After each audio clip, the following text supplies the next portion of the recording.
You're listening to Conversations with Chanda, a Minneapolis Foundation podcast that unpacks the community's grittiest, most vexing problems, hosted by Chanda Smith-Baker.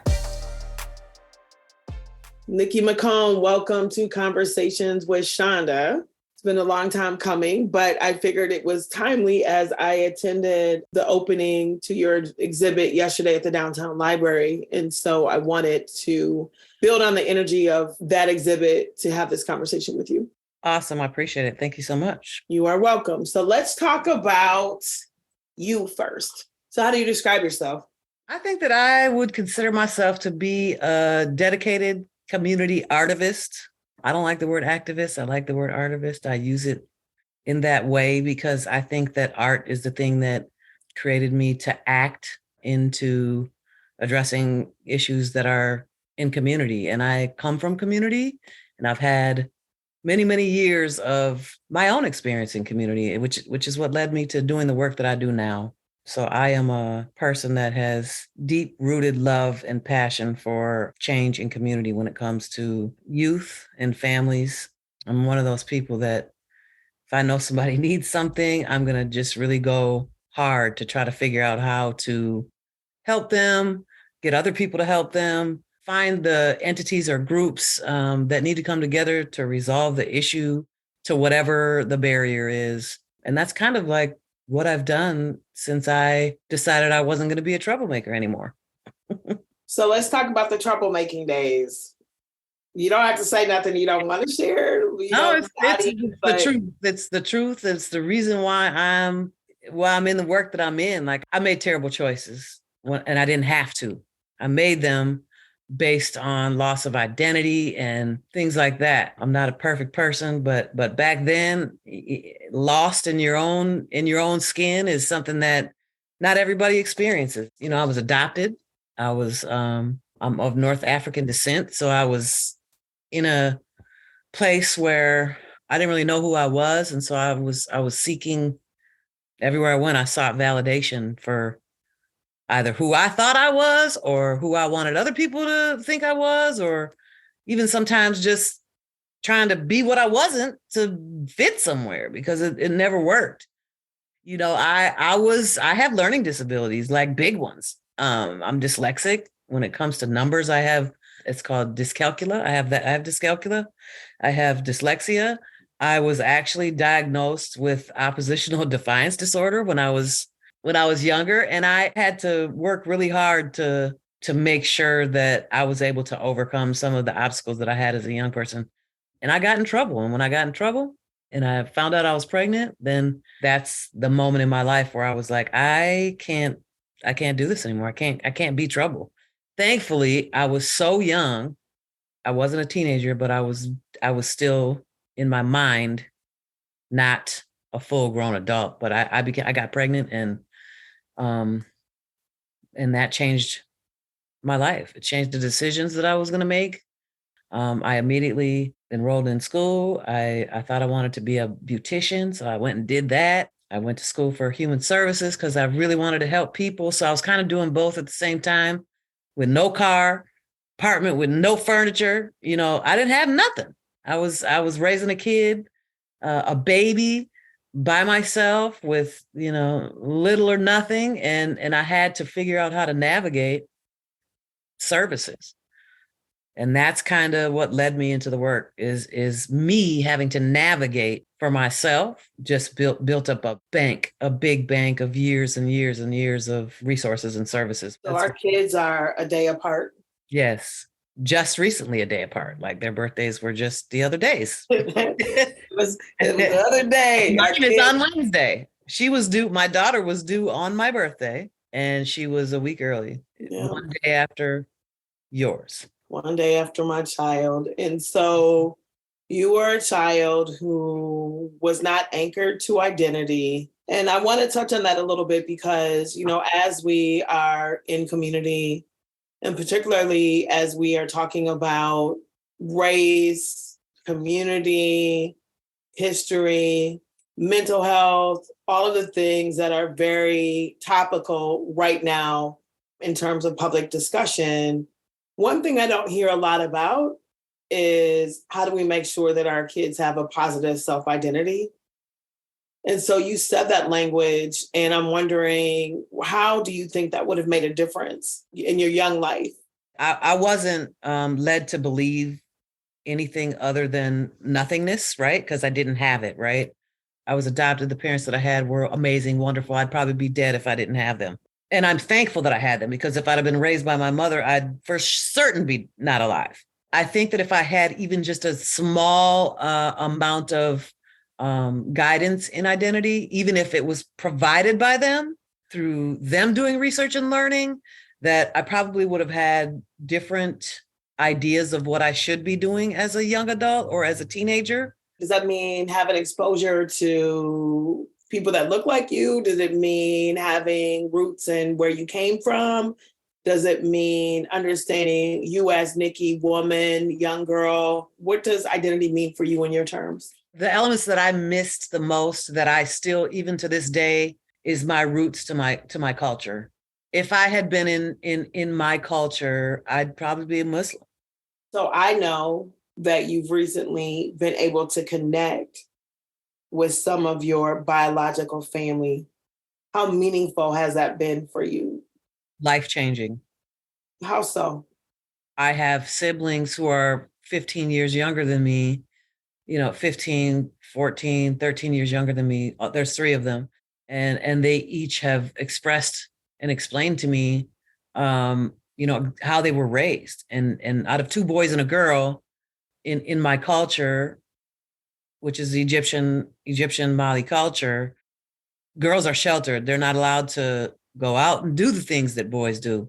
When I talk to my little sister, because she's my little sister, she tells me, and I can see it. I see her not knowing about certain things, or even when she was at the exhibit, she said, I've never seen anything like this. I've never even been around something like this. I would have never known about anything like this if it weren't for you. She's shared, how she was protected and sheltered in the home, because my biological father was strict about that. The boys they went out and killed the prey and brought it home, and they were boys. Girls are treated differently in that culture. It's really interesting to think about. People are often, what we be reflective on what another experience might look like, or grieving something in their lives that they may not have had, right? Like sometimes the grass is greener, but regardless of however you resonate with it, there's always things that you can learn, right? When you sort of are able to reflect on what you have to what someone else has. And we often can do that in a family sense, like what you've been able to do. But it seems like it's often harder to do when you're talking about social issues, where how do you think about what someone else has experienced or what you haven't experienced, and how by understanding it more deeply, you can understand yourself more deeply. You're connected. We're connected to each other. We met over years. We'd run into each other here and there, but then formally you came to work at Pillsbury United Communities. So I remember being, obviously we knew of each other because, our kids were all the same circles in the community. And, you were working in youth achievement, and still, even though you were director at Oak Park, you were still working on violence prevention and violence prevention issues. So, and I was at District 287 at Bren Road, and I was just exhausted. I mean, I was exhausted from day in and day out, working with these young people that I couldn't, in that district, you can only touch them during the day. So you can only work with them, help them, remove a barrier during a small period, and then they're done, they're gone. There's nothing else you can do. And I wasn't able to make a lot of the change. I've seen you somewhere, and when I saw you, you said, oh, by the way, something. And I was like, oh, okay, I'm definitely looking at that. And I looked at it, and we ended up working there at Oak Park. And it was super rewarding, because Oak Park was like right in the center of the community, and it hadn't been utilized the way that you wanted it to be utilized for quite a bit of time. And so I kind of just came in there and hit the ground running. And I think a lot was done when I was there. I think under your leadership as the CEO of the organization, some of the things that I was able to do there were really because of you. Let's talk about that, though. So a couple of things. One is when you say you just hit the ground running. On this podcast and in these conversations, I've had many references to Tony Wagner, and I'm going to reference him again because he would always say, and he wrote a paper on this, that we began to over-professionalize community work. And I hear that in how you were talking about your former role of you can help people, but it's between 8 and 2. But a lot of times the real work is after hours. It's after the hours of organizations. It's after the hours that schools are closed.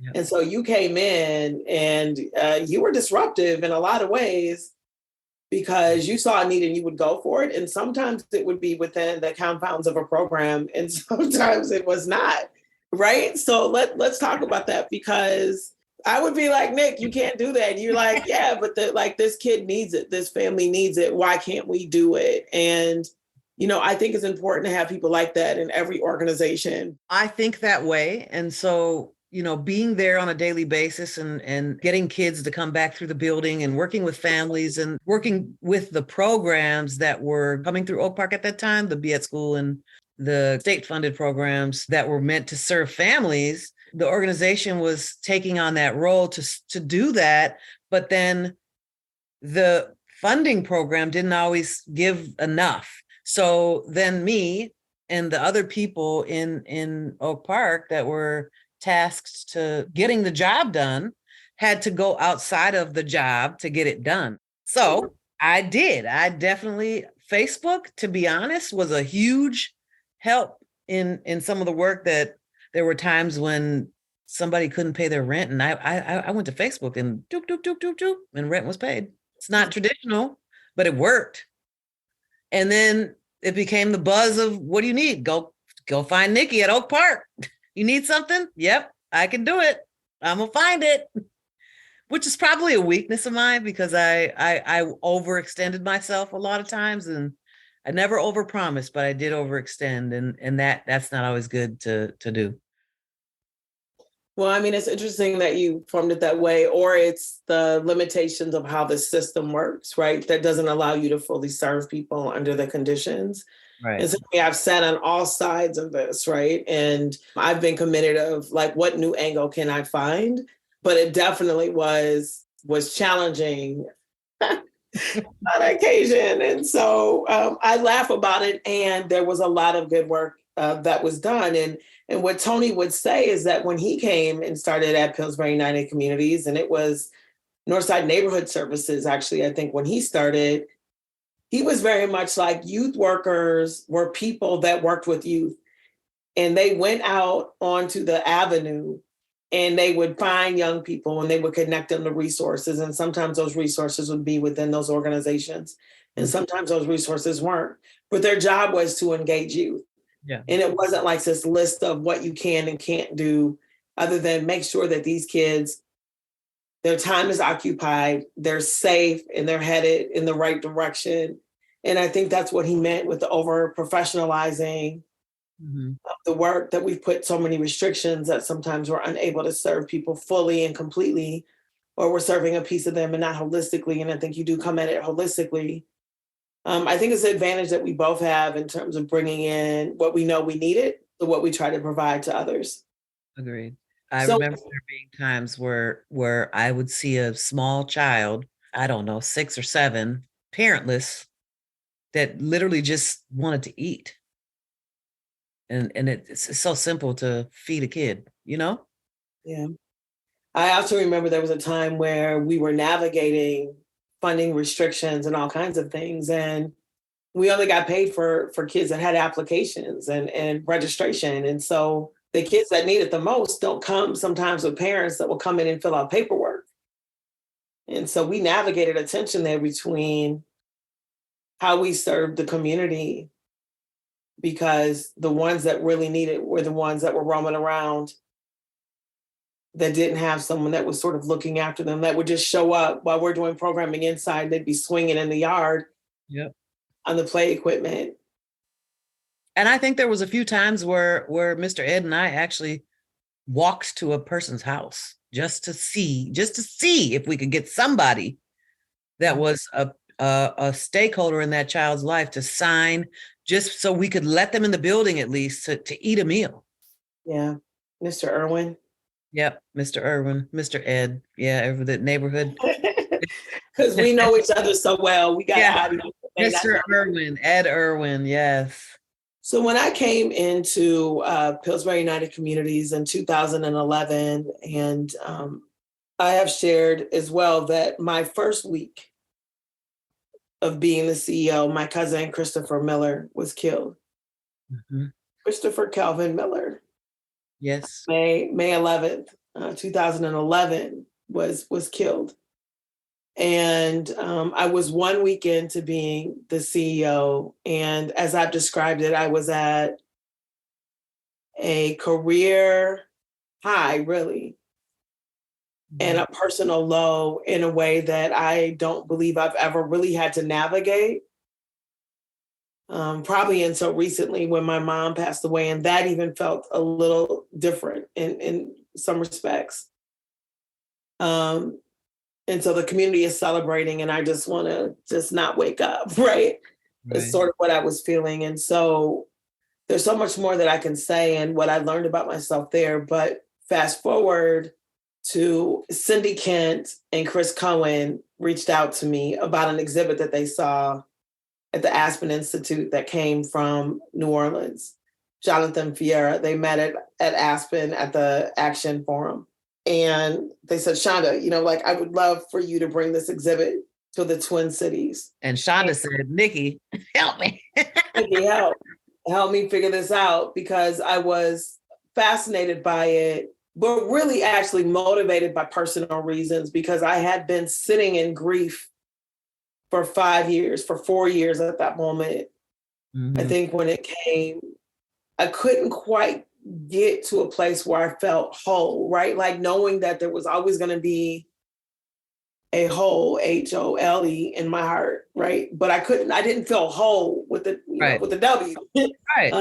And so I was thinking through this, and I'm like, well, maybe if I bring this, I can park this in some sort of way and feel like I'm making a little bit of a difference and elevate the issue around gun violence. And we decided to approach it a little bit different, which Jonathan lost his mind over, but eventually he was convinced that it was the right thing to do. And we put some pieces inside of Pillsbury House and Theater. And I'm sharing this story because in the story, we decided that we needed to take care of kids because there was pieces that could be triggering, for lack of a better word. There were images of guns, right? There was this big piece that sort of was an automatic weapon with this big half circle thing that came back with the idea that when you shoot, what goes around comes around. That was really what was embodied in this piece of artwork. And it was massive. And we sat it right when you came into Pillsbury House. Mm-hmm. And what happened out of it were these amazing stories of these kids that were coming in after school. And they were sharing how they had found a gun in a park, or they knew where their parents had hid their guns. They had handled a weapon. And what we realized is that we weren't having conversations, despite the increase of gun violence and accidental deaths and suicides in our communities. We were not talking to our kids about guns, for instance, in the same way that we did around stranger danger or around sex education. And it was really illuminating for me. Gabby Giffords came to part of it. And I'm sharing a piece of this history and evolution because when we did the opening and we were at Public Functionary, was where the rest of it sat, it did more for me than what I thought it would do for me emotionally. And it lit a fire under me in terms of what we should be doing around public safety. Yeah, definitely. Weren't you also, when all of this, when you entered Pillsbury, weren't you also dealing with tornado? I was dealing with the tornado. The tornado hit 2 days after Chris's funeral. I cannot really envision a harder way to enter into being a leader of an organization, but I imagine mine is not the most challenging, right? There's so many components in this because I remember, Nikki, looking at when I got the role, like what happens when you're leading an organization, when you yourself are impacted by the things you're trying to change? Mm-hmm. I couldn't find nothing. I'm like, oh, I'm gonna write this. I'm gonna write this book. Antonio Cardona, I used to tell him, I got a book. I got the name of it. I'm gonna write about what I learned and what I needed during that time period. But I remember at the public opening for that exhibit, Guns in the Hands of Artists, that we had been trying to do a gun buyback so that we could do something similar. And at the time, Betsy Hodges was the mayor. And at that event, she approved our gun buyback. I think it was an emotional decision, but thank God she did. Yeah. And she did it in front of an audience, and we were able to move forward and decommission artists. And then eventually it moved into Art is My Weapon. Yes, it did. That was, and in all actuality, I think that the buyback that took place, if I remember correctly, I probably have maybe 4 pieces left from that original buyback, which to me speaks volume as to how far a few weapons taken off the street and decommissioned can go. And 11 volumes of Art is My Weapon has been executed. Wow. I remember when we did it, it seems so dumb now, but as soon as we said that we were doing a gun buyback, I had a number of people that were calling my office, and they were not all friendly. I'm sure. And I had people that were actually leaving me voicemails of them firing off guns. And a lot of very strange things that should have been more intimidating than they were. I'm sure it was because I was navigating so many other things that I just didn't really feel afraid of whatever it was. Right. And the day that we did the gun buyback, remember the guy who pulled up in the pickup and he was buying the guns? Now I wasn't at the location, but I remember you guys calling me and saying, and those guys show up and it's like, really?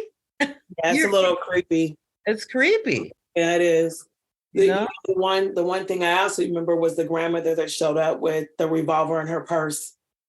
Mm-hmm. She said that she was scared for her grandsons and would we buy the weapon that she found. Didn't you have to like go get gift cards just for her, because weren't we like out? We had ran out of money. I went to the cash machine. And just took money out of my account and bought her gun and then gave it to the police there to decommission the weapon. She needed to pay a bill. Mm-hmm. To me, this is how community work works. And sometimes you see it in formula, right? In reports, but a lot of times it's the things that happen between the bullet points that you agreed to do. That is where the magic happens and where innovations occur. Mm-hmm. And so we did this gun buyback. And I know for you all that listening, honestly, we're going back and forth between 2011 and 2016 in the conversation. And so this is around 2016. And we decommissioned those weapons and then gave them to artists. And the difference between Guns in the Hands of Artists and this is that we gave them to anyone that had a desire to create. And so the original artists that came around, Nikki, remind me, because I remember them. There were people that someone lost someone because of a mass shooting. A lot of the artists that are still, they had work yesterday. Matter of fact, one of the original artists that witnessed a shooting when he was just a child, he and I created a piece together that was in that first exhibit that was of a child. My part was a photo of a child sitting at a table with gun parts that he actually painted and put on this child's table with teddy bears and so on and so forth, painted the primary colors, yellow, red, green, the things that we want our kids to learn when they're young to play with. These primary colors are the solid primary colors that children are supposed to play with when they're toddlers. And that's how they learn their colors. And so he witnessed a shooting when he was young, and he has been a part of our Art is My Weapon since you and I met with him before the exhibit even took place. John Sherman is who I'm talking about.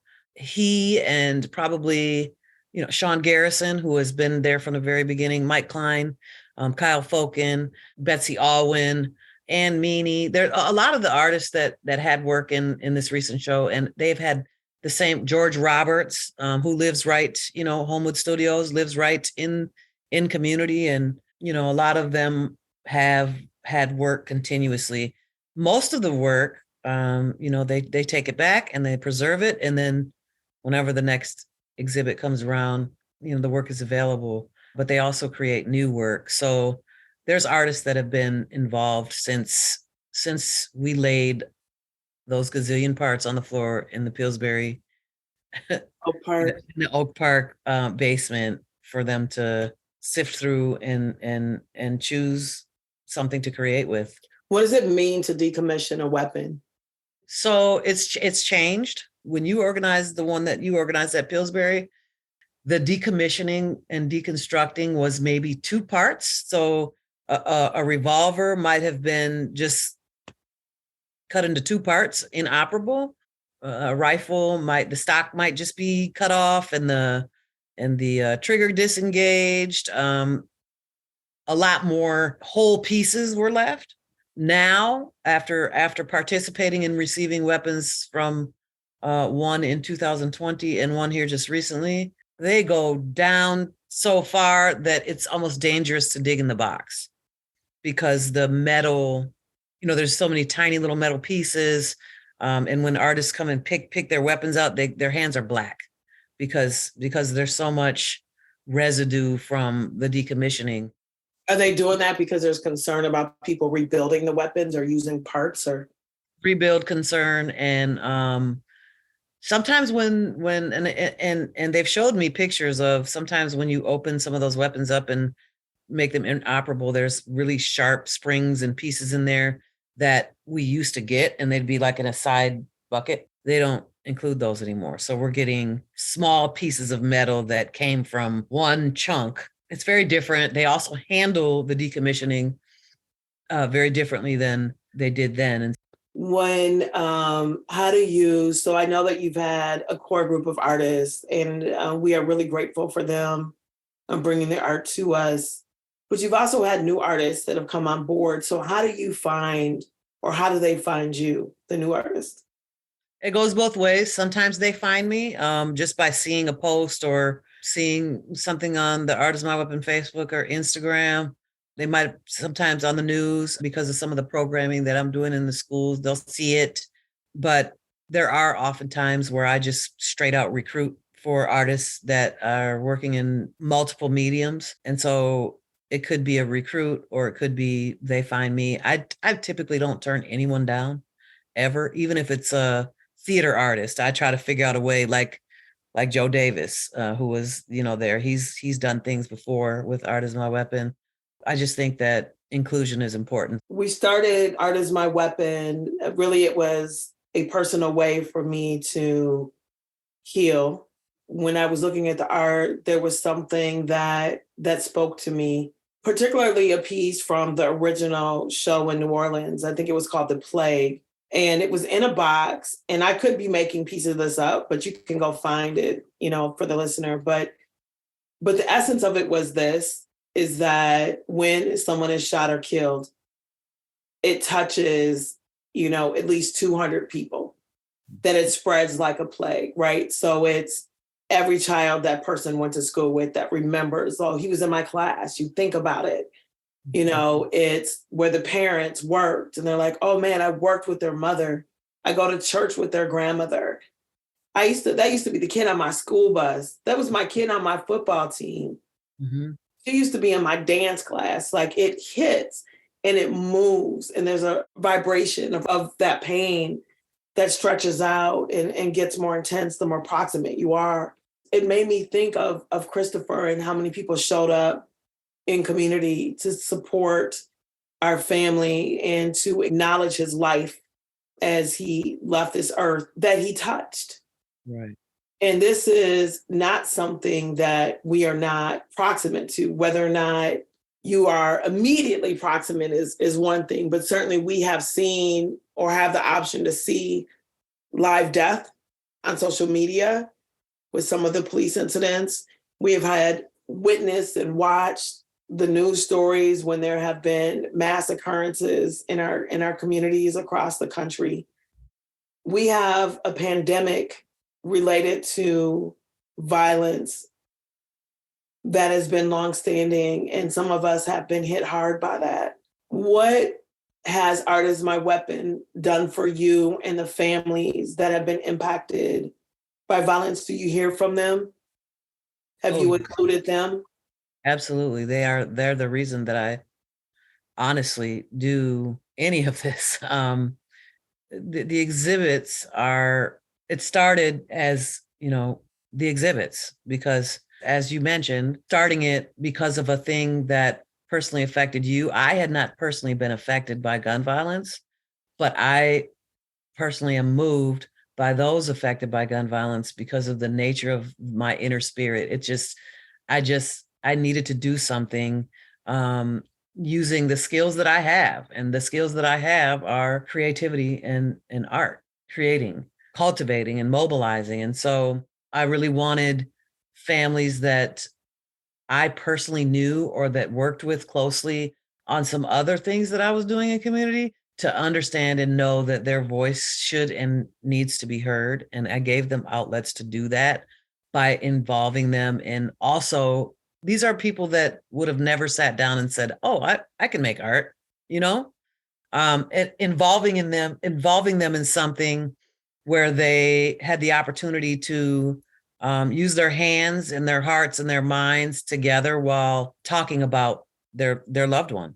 Actually create something that they would in the end either have taken part in ownership of, or that they would own themselves, or that would be on display for others to see them work through their pain and their coping. So whether or not it means working with a young person that violated probation or had a gun charge and that's why they were on probation, or had been shot, at risk to be shot, or whatever the case was, I invited those young people through community partners in corrections and in community organizations to work with me and Chicago Fire Arts Center to learn how to work with metals and build and talk about their experience with a weapon, whether it was as a perpetrator, a victim, or a survivor. And these are people, they were in the same room. So survivors and family members of victims got to hear from juveniles that may have been charged or may be on probation or whatever the case was. And they actually together, out of gun parts, with the direction of Heather Doyle at Chicago Fire Arts Center, built benches that are placed in different places in the community that tell the stories of how these families and these people that worked on them were affected by gun violence. So there might be a bench that has 6 different people's hands on it, youth all the way up to a 60-year-old woman. And it tells their story of their experience in building the bench. And it's in a place, in a space that's open to community, where if they desire, they can go to my website and get a lock from Art is My Weapon, write whatever name on it. If they lose someone to gun violence, they can go hang it on the bench in one of the locations. But you can find that on the artismyweapon.org. Yes. When I transitioned out of Hillsborough United Communities, I don't even know if you acknowledged that I was leaving being the CEO. What I think you said is, what are you going to do with Art is My Weapon? I did it after you left. I was like, what lady? You left me in the dust. Never mind what you're going to do, but what about this body of work? What about this body of work? And so I appreciate the origin story is important to me, because whenever I think of Art is My Weapon, I see it as the way in which I'm honoring the life of my cousin. Yeah. It feels deeply personal. But I was just part of the launch. You've led the growth. It's yours. I just have a small piece of that history of taking what was guns in the hands of artists, moving it through my pain and the energy of what was happening around me, to saying I was inspired, right? Art is about inspiration, and it inspired me to think about what does a chapter look like here. And then it moved under you to its own thing. And you have taken and shepherded and you have grown it And what you said is that there's been now 11 exhibits across the city that has showcased work. What I remember as young as an artist as young as 10 years old. Yeah. The youngest. Who just turned 17. Jeez. Mm-hmm. He just turned 17. And he had amazing work and perspective. And what I love about it is that it's not just for those that see themselves as artists. It was for those that needed a creative outlet that can be along those that are indeed artists, right, as a career. It spans generations, it spans neighborhoods, it spans the realities of what violence looks like, whether or not it's on the neighborhood block, whether or not it was in someone's home, whether or not it was someone who harmed themselves. Yeah. And I think someone said it yesterday at the opening of the exhibit is that, no matter how it happens, we all understand pain. We can all understand loss. And so you have a new exhibit that was supposed to take off and then the pandemic hit. But now it's very excitingly downtown at the Hennepin Library. Do you want to say anything about that? Yeah, I'm beyond grateful for the library reached out. They wanted to do it in 2020. And as you mentioned, pandemic hit, and then we were going to do it in 21, and people just still weren't safe enough. And 22, same story. So 23 came and the library called and said, hey, it's time. And so Russell Johnson, hands down, like, normally, this exhibit, I would have been there every day, receiving artwork, organizing, coordinating, but due to a foot injury, I was not able to do that. But Russell Johnson, who is the arts and culture librarian, hands down handled everything from communicating with the artists that I sent him to receiving the artwork to taking crazy calls from me after he was off. To organizing and rallying people, working with their PR person, Josh Yetman, just put in a ton of work. Yeah. What is the name of the exhibit? It's titled Unburden Yourself. Why that name? So in 2020, through a partnership to do a gun buyback with Shiloh Temple and Wellspring Second Chance Center, the buyback was actually unburden yourself. Get your weapon, bring it here, get rid of it. No questions asked. I like it. There's so much symbolism to that, right? Unburden yourself, get rid of the weapon, unburden yourself in terms of holding grief is not a strategy. Right. Right. It only increases your trauma. Like, how do you move it in community? And so we watched that happen yesterday where you had how many artists? The entire exhibit hosted 33 artists. The youngest was a 17-year-old who was the niece of one of the artists that's been around for about 4 years. They came from Chicago. They come from Chicago every year just to get their pieces and then to work on their artwork and then to come back for the exhibit. So it was her first exhibit.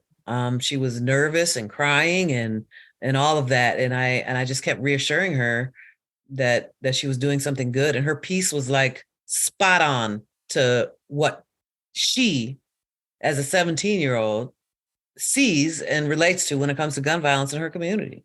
There are some really powerful expressions and people had varying reactions to it. I was there with my granddaughter, Nakai, and she wrote in the book. I don't know if you saw it, but she wrote in the guest book.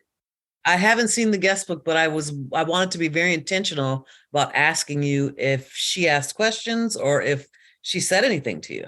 She did. And what I found myself being was protective. So when you started talking, I moved into the corner and I was sort of moving around and sort of trying to distract her a little bit because I didn't know what she could hold or handle. And I sort of backed into a corner with no doors. So there was no way to really move around it. But I had asked her, I said, are you okay? And she said, this is an important conversation and more kids should be having it. And at first in the book, she said, thank you, Nakai. And then she went back and you'll see that she added some other language in there about what she felt. It wasn't a lot, but she added more language in there. And it brought me back to what we did at Pillsbury House, where we are having these conversations as though our children are not witness or they're not thinking about them. And I even played that out a little bit yesterday, although there's no real way for her to be removed from the public discussion or reality of what this is in community or on television or on social media or on the shows that she watches, that our young people are aware. It brought me back to those Pillsbury House young people that were so expressive in terms of how they felt and what were happening. And you had two of the speakers for sure that talked about finding a weapon or being close to a shooting that impacted them in their childhood. And so, from your experience for those parents and people working with kids in community, would you have any insights that you would want to provide in terms of how they should be thinking about the issue of safety and wellness and trauma? Just like you mentioned, even when it comes to young people that are the age of Nakai, 9, 8, 7, I feel protective, but I still think that having the conversations by asking them questions to gauge what they know, so then what feels safe to say that can be a learning experience for them, and still give them information on a really soft, safe level that might not traumatize them in that moment, so that they can avoid instances of guns that they might come across that aren't locked up. We don't know what happens in every home, right? And so I think parents have to have the conversation like us, just like we're having now, but in a way we know our kids. You knew, but you felt protective, right? You still wanted to protect, but you still had the ability to ask her questions to receive an answer. Yeah, no, I had my older sons for sure. I remember them going to a session actually at the 4th precinct because I was one of those moms that I wasn't really down with toy guns. Yeah. Like water guns in the summer, Nerf guns outside, maybe, but I really wasn't down with that. But I had them do a workshop that was held there to talk about the danger of toy guns, particularly those that look like real weapons and the danger of that. And I was very adamant about those things when they were little, almost ridiculously so. Richard Robinson Jr. was there yesterday. He's licensed and bonded security. He also teaches weapons safety and conceal and carry classes. And so the thing that struck me is that he is someone who sort of believes in your amendment, your rights to bear arms, yet he understands the importance of safety. And as part of that conversation that I took from, and that I guess we're sort of winding around to, is there are questions that you should ask when your kids go to other people's homes. And, do you have weapons? Are they locked up?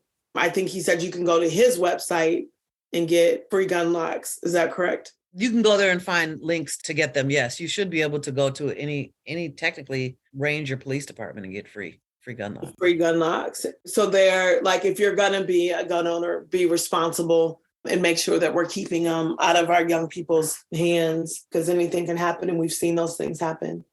So as we close, Nikki, the exhibit at the Hennepin Library runs until May 27th. May 27th, yes. The hours of the library. You will be having and featuring artist talks and have other presenters perhaps throughout the timeline of the exhibit. And so people then should go again to artismyweapon.org to find out more detail. And then for the hours of the exhibit, they should go to the Hennepin County Library website. Yes, both of those are correct.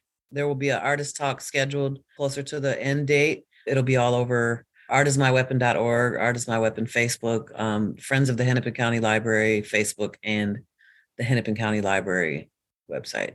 And then for those that have an interest in learning more, and if you're an artist, I would direct you also to the artismyweapon.org website to just learn more about the organization and its vision.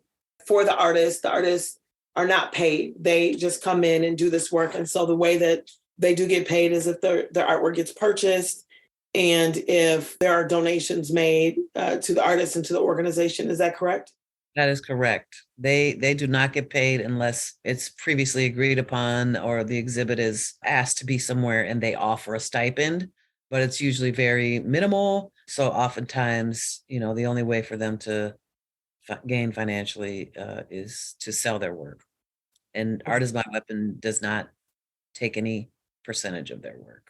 Art is My Weapon does not only curate exhibits, right? So we most recently in the last, I'm going to say 3.5 years, have delivered trauma-informed care workshops using art to specifically help young people in school settings and adults in settings where they're working with young people that are that either come into the hospital setting or into their school setting, to understand and learn how to use different artistic methods, whether it's an artist that I've asked that's an abstract artist or a sculptor or dance, theater, whatever. They'll come in and teach a coping method for that audience to work through or cope with whatever traumatic experience they may have had. It primarily is, the target audience is primarily those affected by gun crimes and violent crimes. Oftentimes there's, I don't say no. I don't turn people away. I try to use the creativity as best I can to serve anyone who has been affected traumatically.